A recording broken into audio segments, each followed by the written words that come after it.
অপমান করার জন্যই এই সুযোগটা করে দেওয়া হয়েছে শেখ হাসিনাকে পার্শ্ববর্তী একটি দেশ বাংলাদেশের স্বাধীনতার প্রতি অপমানজনক আচরণ করে। এই ঘৃণ্য প্রচেষ্টার তীব্র নিন্দা এবং প্রতিবাদ জানাচ্ছে। অত্যন্ত উদ্দেশ্য প্রণোদিতভাবে পরিকল্পিতভাবে শেখ হাসিনাকে বক্তব্য রাখার সুযোগ দেওয়া হয়েছে, শেখ হাসিনাকে বক্তৃতা করতে দেওয়া হচ্ছে।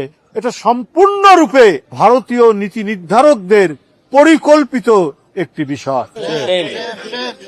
বৃহত্তম গণতন্ত্র বলে তারা নিজেরা দাবি করেন, সেই দেশে তাকে রাজনীতি করার সুযোগ দেওয়া হচ্ছে, কথা বলার সুযোগ দেওয়া হচ্ছে। ওই দিন যেদিন তার পতনের দিন, যেদিন ভয়ঙ্কর রক্ত ঝরানো পথ মারিয়ে বিপ্লব সাধিত হচ্ছে, সেই দিন তাকে বক্তব্য রাখা হচ্ছে। অর্থাৎ ওই শহীদদের প্রতি যে রক্ত ঝরিয়েছে শেখ হাসিনা, তার প্রতি অপমান করার জন্যই এই সুযোগটা করে দেওয়া হয়েছে শেখ হাসিনাকে কথা বলা।